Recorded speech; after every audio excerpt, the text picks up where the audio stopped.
여러분께서는 지금 경제학자 곽수종이 보는 새로운 시사, 곽수종의 뉴스 정면 승부와 함께하고 계십니다.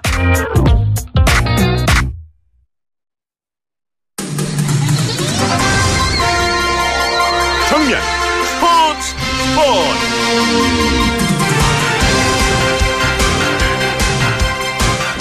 네, 오늘 하루 동안 있었던 스포츠 소식 정리해서 전해드리겠습니다. 스포츠 정면 승부 중앙일보 박민 기자입니다. 안녕하십니까? 네, 안녕하세요. 20세 이하 축구대표팀 내일 경기 있습니까?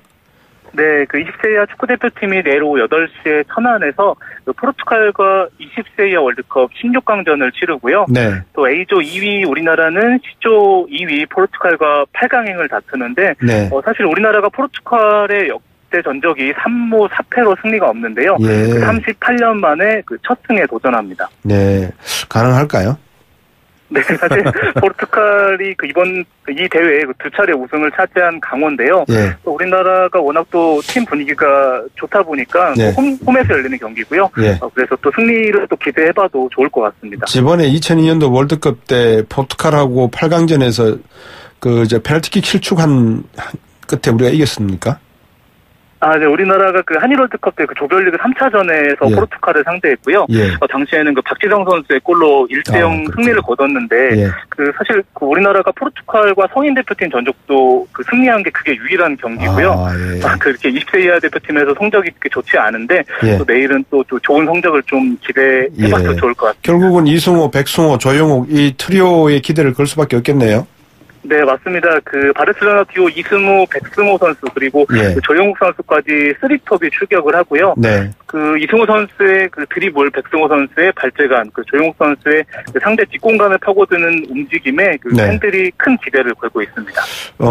근데 어떻습니까? 지금 포르투갈 같은 경우도 좀 어떤 팀인지 팀 색깔이 좀 궁금해요. 공격형인가요, 이 팀이?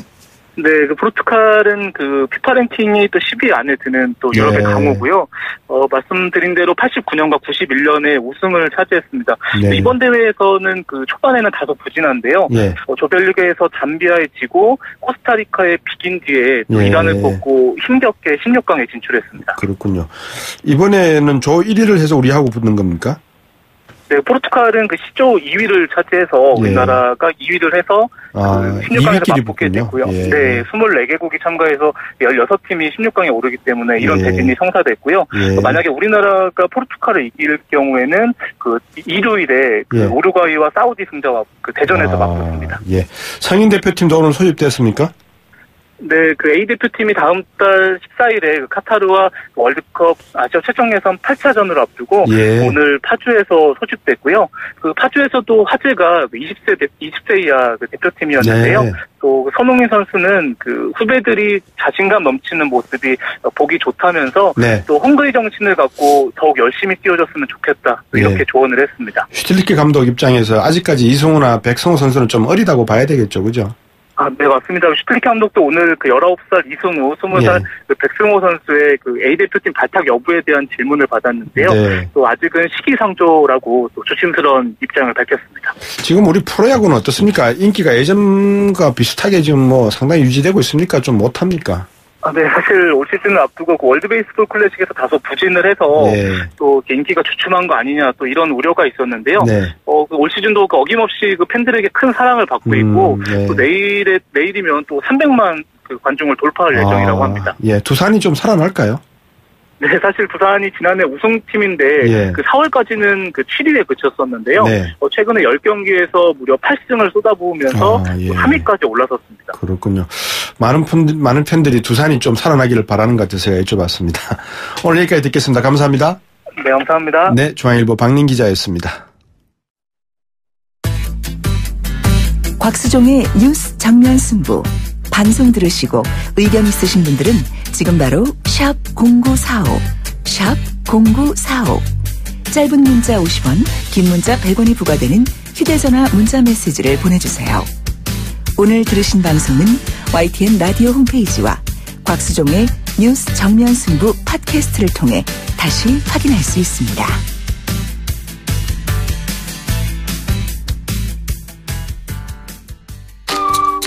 청소 끝! 칠 외치는 그날까지 리빌딩 코리아.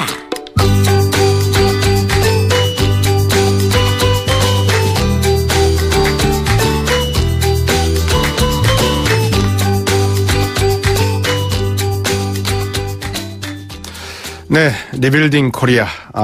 우리가 이제 새 정부가 출범하면서 저는 그렇게 생각합니다. 대한민국이 잘 사는 것이 보수와 진보 그 어디를 떠나서 우리가 원하는 거 아니겠습니까? 잘할 때는 박수를 한없이 쳐주고 또 잘못된 부분이 있을 때는 국민이 정부에 대해서 쓴소리도 할 줄 아는 그런 나라가 돼야 된다라고 생각을 해서 국내에서 과거의 어떤 역사를 통해서 우리가 문재인 정부가 반면교사로 삼을 만한 그런 시기가 있을까를 찾다가 정조대왕 시대를 한번 생각을 했습니다. 그래서 정조연구의 권위자이시죠. 한신대학교 정조 교양대학 김준혁 교수와 함께 지금 여러분들 한 코너를 마련해서 이야기를 나누고 있습니다. 오늘은 재벌계획의 지난한 역사에 대해서 한신대 정조교양대학 김준혁 교수와 말씀 나누겠습니다. 안녕하십니까 교수님. 예, 안녕하세요. 예.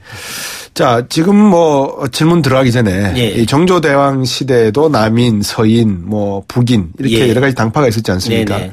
정조대왕은 영조대왕에 의해서 할아버지에 의해서 아버지가 사주세자가 돌아가시는 것도 직접 봤고. 그렇죠.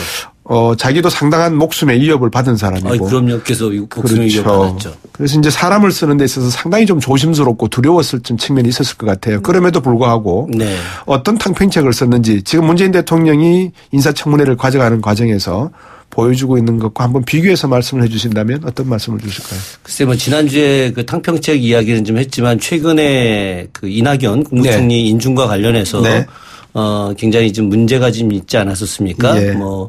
다행히 이제 문재인 정부 입장에서 보면 국민의당이 이제 지지하기로 했기 때문에 과반이 넘어서 이낙연 그 총리 인준이 거의 확실해졌다고 저는 좀 보고 있는데 사실은 그 정조가 개혁을 하기 위해서는 절대적으로 필요한 게 사람 아니었겠습니까? 그래서 자기하고 이제 그 호흡이 맞는 사람이 필요했겠죠. 그 가장 대표적인 인물이 이따가 이야기할 이제 최재공이라는 인물이에요. 그 최재공 같은 경우가 이제 그 당시 노론들 입장에서는 정말 등용돼서는 안 될 인물이거든요. 왜냐하면 백성들의 지지를 너무 많이 받는 사람이었고 정조의 개혁 정책을 이렇게 실현할 수 있었고 그렇게 되다 보면 이제 노론의 기득권을 갖다가 이렇게 제약을 할 수 있는 그런 인물이었던 거죠.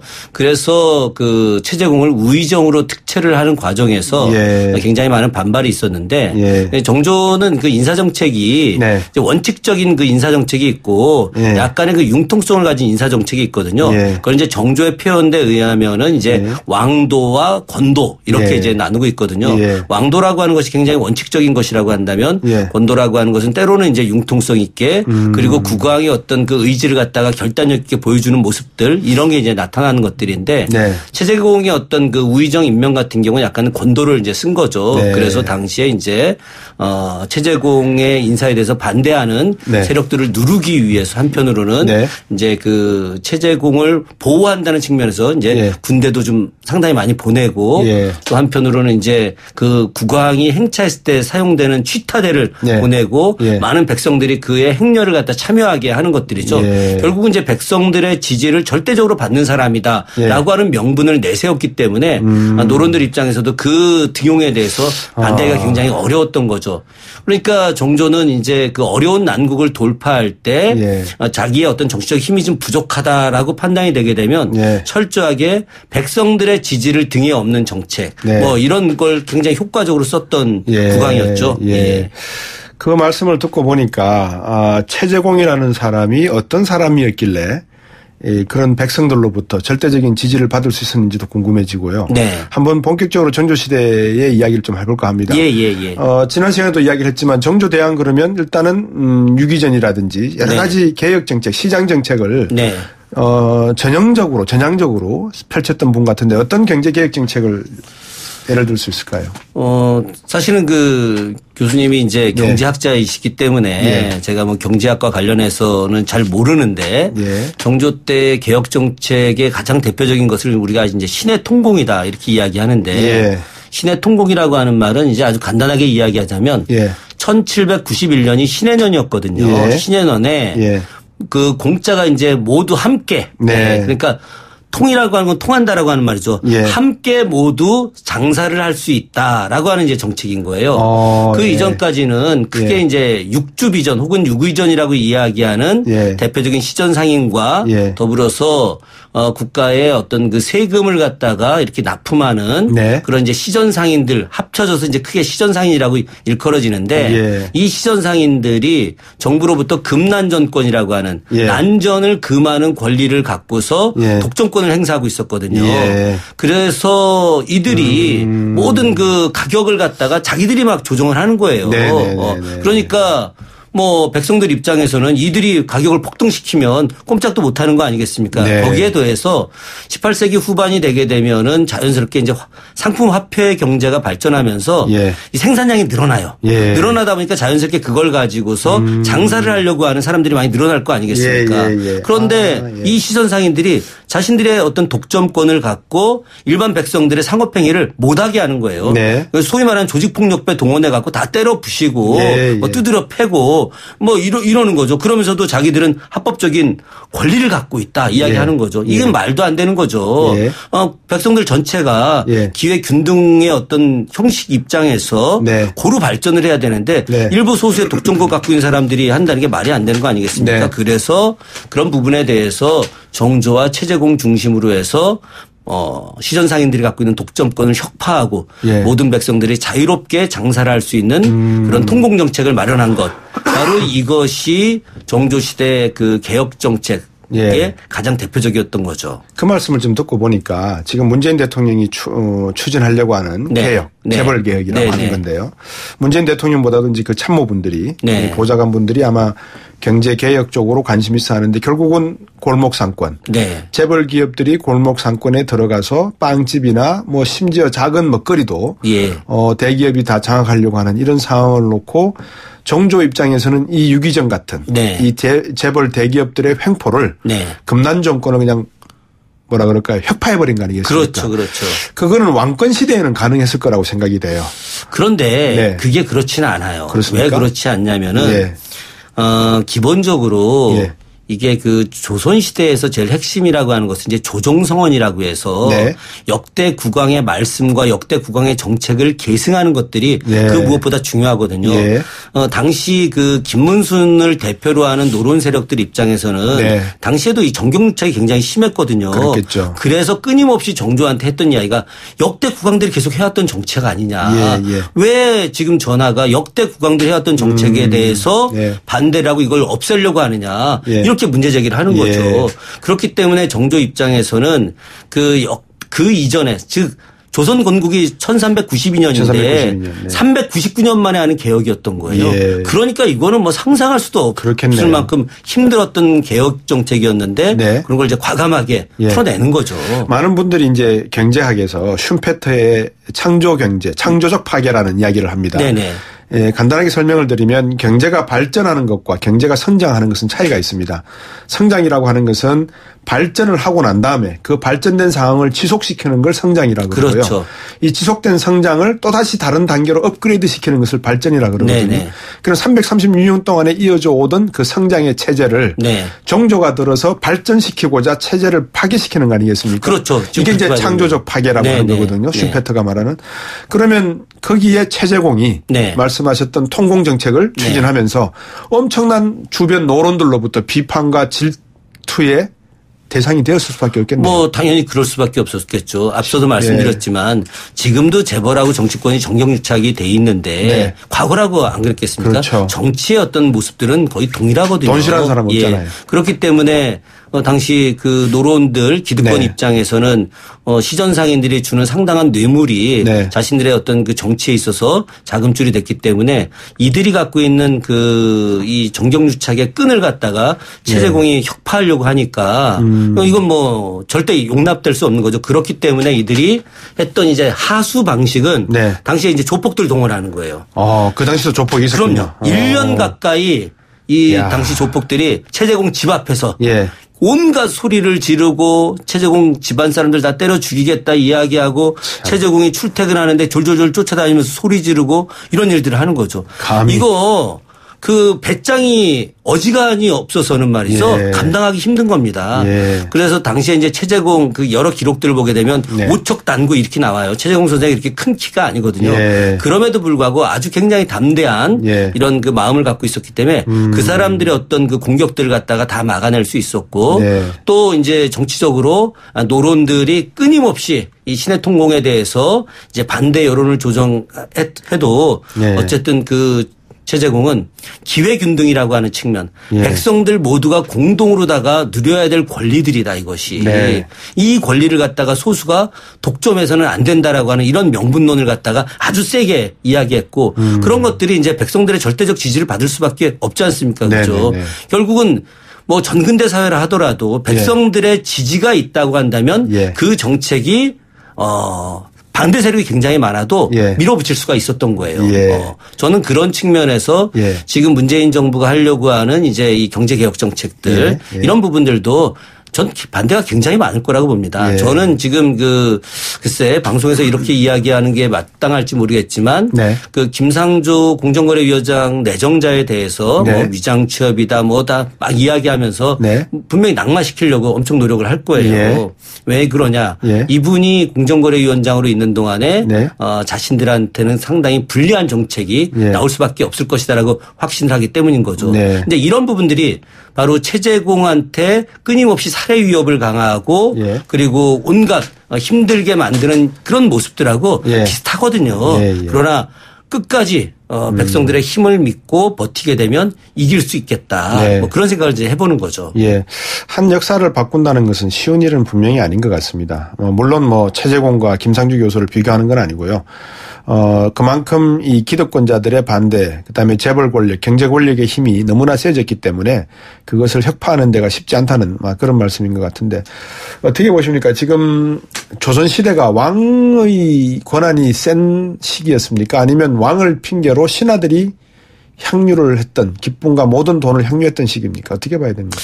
그 역사계에서는 예. 시대 구분을 이렇게 평가합니다. 어떻게 합니까? 고려 시대는 귀족제 사회, 예. 그리고 조선 시대를 갖다 중앙 집권적 관료제 사회 이렇게 이야기를 합니다. 네. 고려 시대는 왕이 다스린 것이 아니라 귀족들이 다스렸다라고 하는 거죠. 그러면 조선 시대는 어떤 시대냐?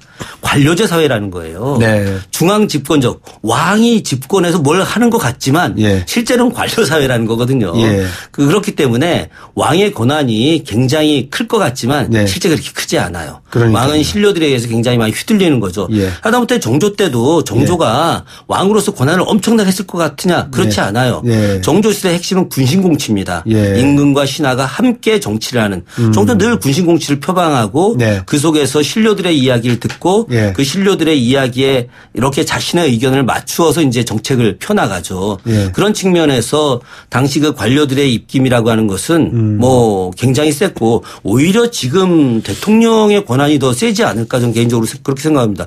이명박 대통령하고 박근혜 대통령 시절 보십시오. 예. 대통령이 말 한마디 하면 관료들이 꼼짝도 못하지 않습니까? 예. 그렇죠. 예. 이것은 조선시대에서는 상상도 못하는 일들입니다. 예. 근데 이제 걱정이 된다기보다도 고민이 되는 게 관료주의 사회였기 때문에 네. 우리나라도 지금 공무원이라고 하는 거대 조직이 존재하지 않습니까? 네. 이게 관료 조직이란 말입니다. 네네 그렇죠. 대통령이 무슨 한 말씀을 하셔도 개혁의 의미를 내세워도 네. 관료가 움직이지 않으면 네. 결코 바뀌지가 않거든요. 네. 정권이 바뀌었다 그러지 정부가 바뀌었다 그러지 않지 않습니까? 그렇죠. 그러면 대통령 한 사람이 바뀌었다고 해서 네. 또 거기에 대통령이 아주 귀한 사람들 갖다 쓴다고 해서 네.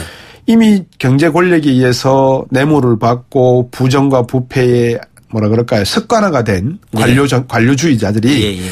변하지 않는단 말이죠. 이 문제를 어떻게 할까요? 그게 제일 심각한 문제죠. 예. 정조는 어떻게 타파했습니까? 사실은 이제 정조도 그 부분이 그렇죠. 굉장히 고민스러웠죠. 예. 그렇기 때문에 물론 이제 지금하고는 좀 달라요. 정조는 어쨌든 왕 노릇을 이렇게 점진적으로 오래 이렇게 갈 수 있었던 시기였었으니까 예. 그런 측면에서 그 정조의 핵심 내용은 네.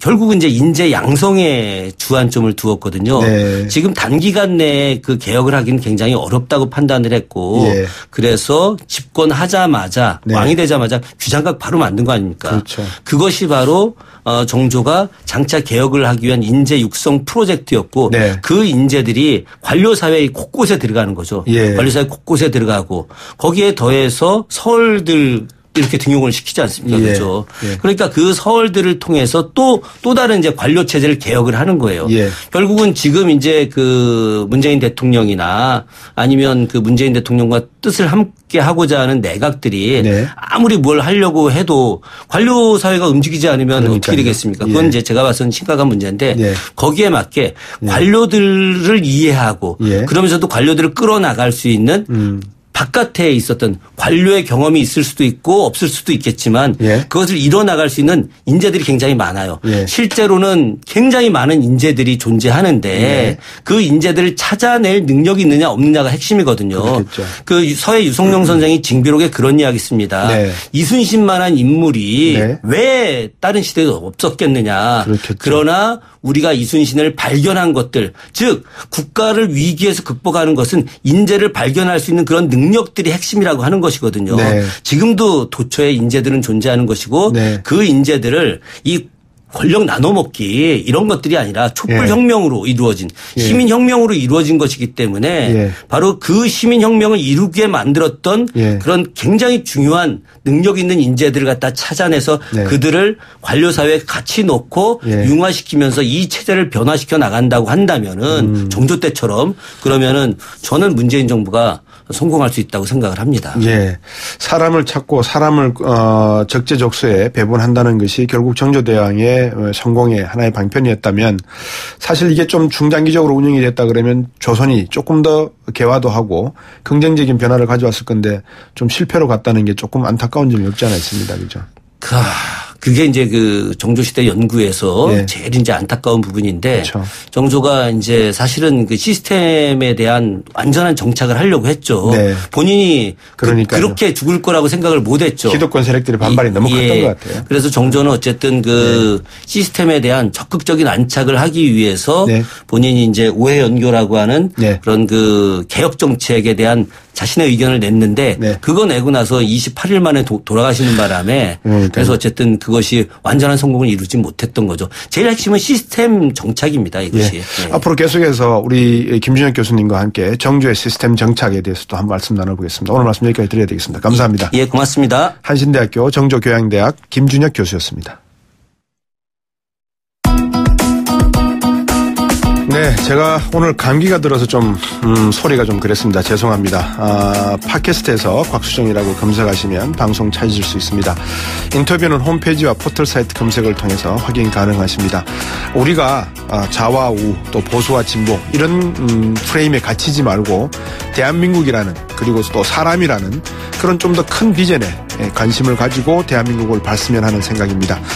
내일 또 뵙도록 하겠습니다. 고맙습니다.